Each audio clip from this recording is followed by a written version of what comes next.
Well, there is a new government-backed savings account for kids coming. We think it's going to happen at this point. We'll see if it truly comes to fruition.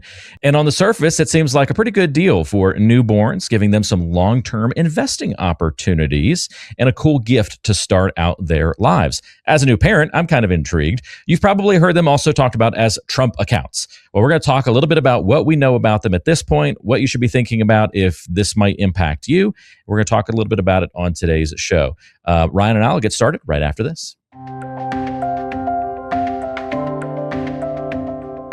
So Trump accounts, are they free money and something that should be celebrated, or is this going to cause future headaches for savers out there? We're going to kind of break down at least what we know about the accounts on today's show.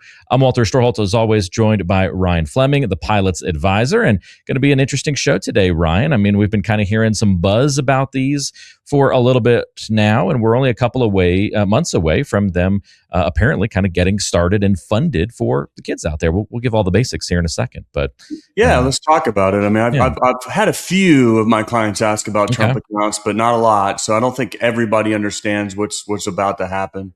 If you have young kids, probably, but I'll just read through it here. The big picture on what we know. Okay. I think it's going to launch in July of this year, so July of 2026. Yep. And what it is the government, if your kids were born between 2025 and 2028, which is pretty cool, Walter, your son will be a part of this, right? No, fell right into that. Yeah. Yeah. So the government's going to give you $1,000 when the child's born, and it goes into their own account. Parents are the custodian until they're 18. Employers can contribute money. Others can contribute money. There's limits on that. $5,000 per year for others, employers up to $2,500. The money's automatically invested, so you don't have control over the money and how it's invested. But they're talking about it being in a low-cost U.S. equity fund, an index fund. So hopefully that's one that focuses on growth. I'm sure it will be. But the big kicker here that I see is that when you withdraw the money from them, it's taxed as ordinary income. That's the big picture. And just talking about, you want to talk about like what I think about it or what your thoughts are on it? I guess that's the road we're going down. Yeah, I mean, I think we can get into that a little bit. I mean, what are the problems they're trying to solve with this program? Maybe as a good starting point, and then we can go into some pros and cons or criticisms, and I'd love to get your opinion on a few of those things. I'm sure that automatically invested element is something that you would kind of pick apart because you're somebody who probably wants a little bit more control, but if we look at the problem they're trying to solve with this, it kind of makes a little bit of sense. They're trying to set kids up for better success in the future with a new kind of savings program. Well, I think a couple of things. Number one, we know there's a massive problem with Social Security, not only the government funding it, but in most cases, people can't live off that benefit. So it's up to our individuals now, and then, pensions are gone. So individual saving and learning how to save, it has to happen for our country to survive going forward. I mean, that's just a thing. Yeah. And we talk about all the time how nobody has a clue how much they actually have to save in retirement to have the same lifestyle they have right now. They just don't get it. Yeah. So what this is really doing, I think, which is amazing, and I love it, is if you put $1,000 away when your kid's born, they're going to be a millionaire when they're 60 without even trying. Right. So it's opening up that time factor, and rather than paying out Social Security, imagine if all the money that you actually paid into Social Security was yours and it just grew over time in a program like this. Do you realize how wealthy you would be? Oh, it would be awesome. I mean, even without additional contributions, the numbers look pretty amazing. Yeah, but the problem is, of course, mismanagement of our funds, and then we get limited on, you pay way more into Social Security than you ever get back. So I just typed it in just to do the math a little bit. I know a lot of what the Trump administration has put out is looking more so at what the accounts would look like at 18 years old if you do nothing versus if you invest up to the maximum, and showing those differences and that kind of thing. But you talk about a Social Security replacement. So I just did $1,000 compounded annually for 60 years. So when the kid's 60 years old, now I put in 10%, just kind of like a historical S&P average, right? Yeah. Just for fun, over $300,000. Yeah. For doing, and that's not adding any additional contributions. So I think it's a great way to creatively fix the Social Security problem for sure. especially since a lot of the funding is apparently private, right? This isn't even government money going into these accounts. So it's privately funded. They've gone out and gotten some benefactors to help fund these things.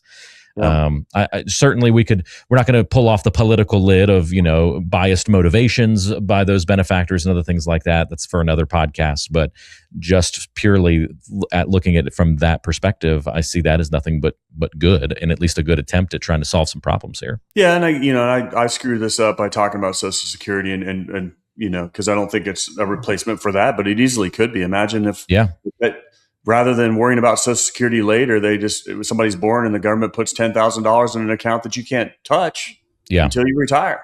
Well, guess what? The money will be there. Yeah. I like the automatic investing too, because although there are folks like us that like to get into the nitty and gritty, I know just as many people, like in their working lives, they had money going into a 401k and never invested it. It just sat in cash and then didn't experience that benefit of compounding interest. And so the fact that the government's going to at least say, we're going to go ahead and do that for you, again, helps solve some of that problem. I think that's a definite must. I saw too many people in the military where they had their money sitting in the G fund their whole career. And I'm just like, oh my gosh, your money would have, doubled 3 times. Yeah. The missed opportunity. You were just swimming and treading water, keeping up with inflation. Anyway, I think the biggest problem I have, I love the time factor. I love getting ahead of it. A small amount when a child's born. I think all those things are absolutely amazing.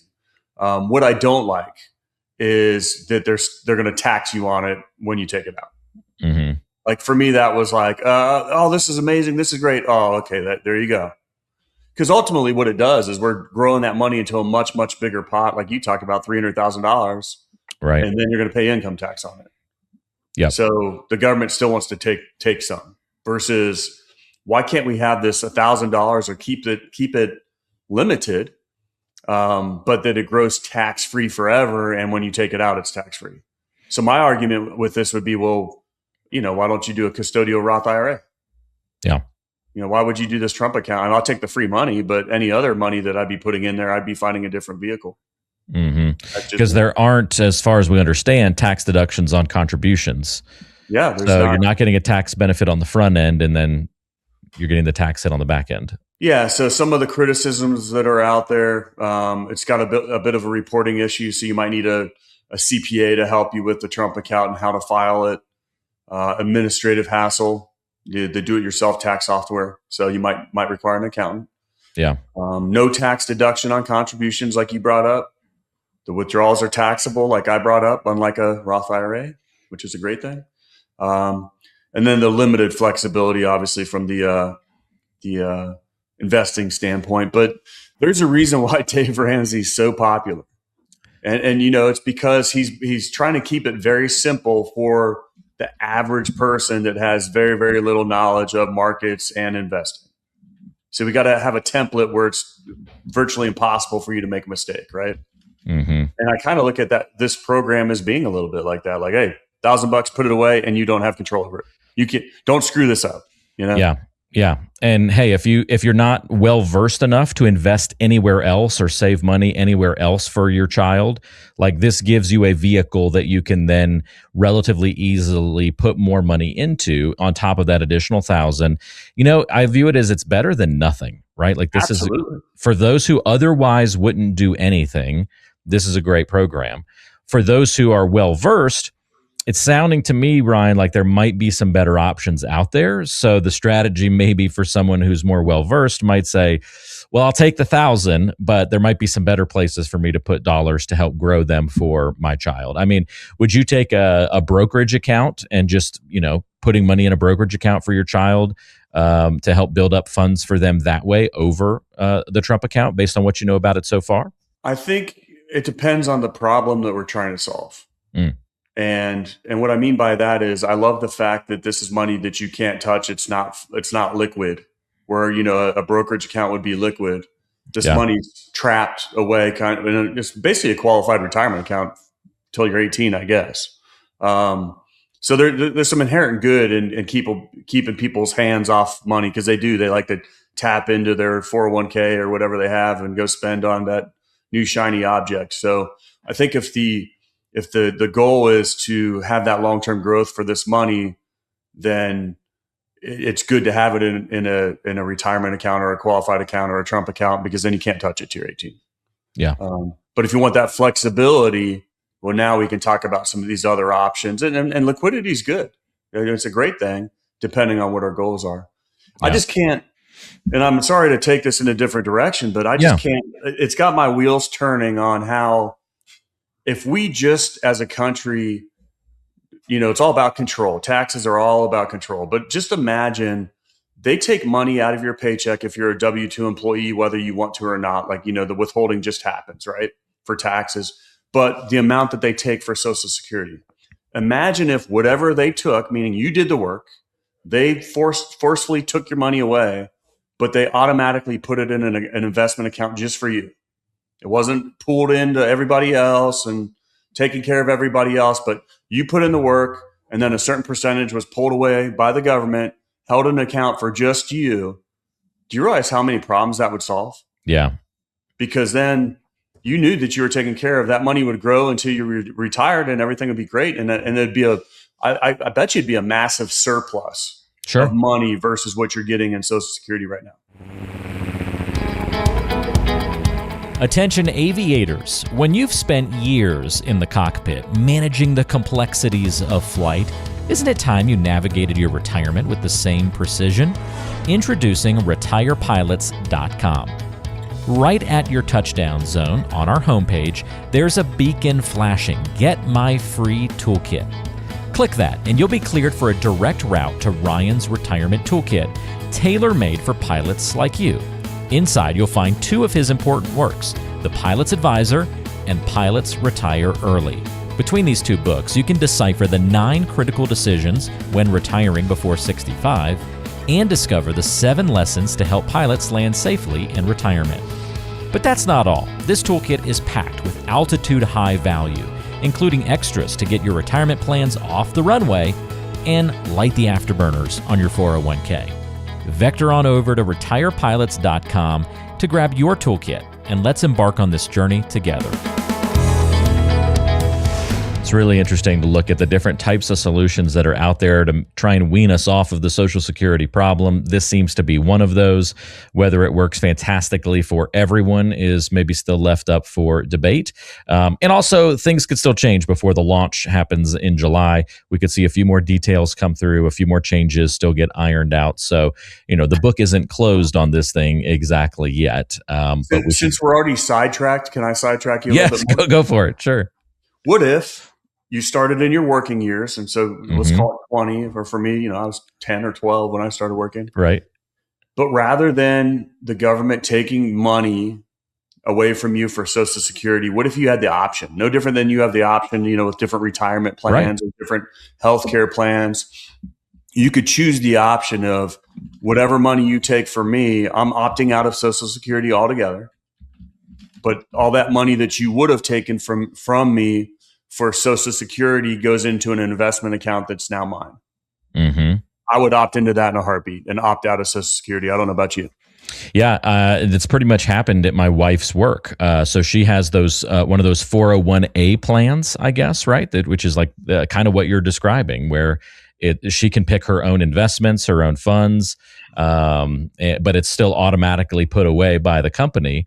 But the trade-off will be, right, she's not continuing to contribute to Social Security, so starting to get weaned off of that a little bit. So kind of an interesting plan to learn about. Oh, because she's a government worker? No, healthcare. So, but by her doing that, she's losing her Social Security. She's losing her Social Security benefit. Yeah. I would do it in a heartbeat. Oh my God, I would do it in a heartbeat. Yeah. There's one last thing I want to mention about these Trump accounts being a good thing, is that it hopefully gets someone interested in finances and tracking money and dollars at a young age. I think that's incredibly powerful. I've talked about my grandmother before, I think, on this show over the years, Ryan, who gifted us kids small amounts of stock, but in companies that we were interested in, right? Hershey chocolate, Harley Davidson motorcycles, things like that when we were growing up. Walt Disney was the original when we were little babies. And it was just a handful of stock for Christmases and birthdays and things like that. But we then got to log in and see that in our accounts.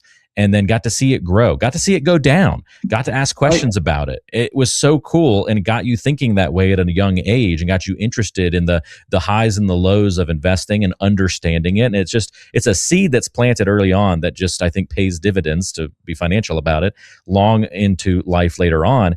And I see that being a fantastic thing for families who otherwise wouldn't be getting that exposure. This is pretty cool.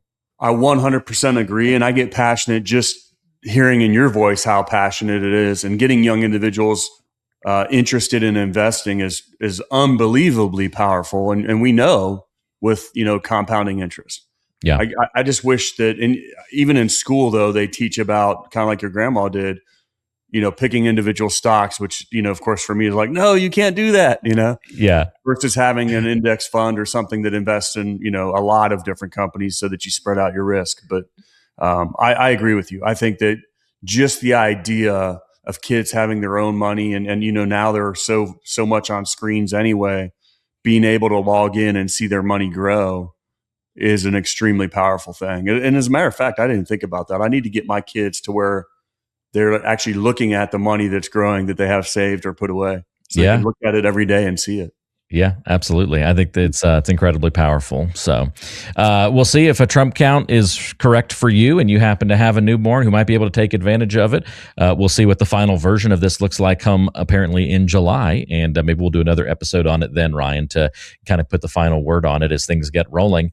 Until then, if you've got any questions about your own preparation for retirement planning, not necessarily about perhaps a newborn, but for yourself as you get ready for your financial future in retirement, we always like to mention the retirement toolkit that Ryan has put together specifically for pilots, helping you get to and through retirement. The toolkit itself is packed with Ryan's books, resources, other great information. Click the link in the description and you can go get that toolkit, which also qualifies you for a free portfolio analysis, a one-on-one chat with Ryan to go over your goals and how to accomplish them.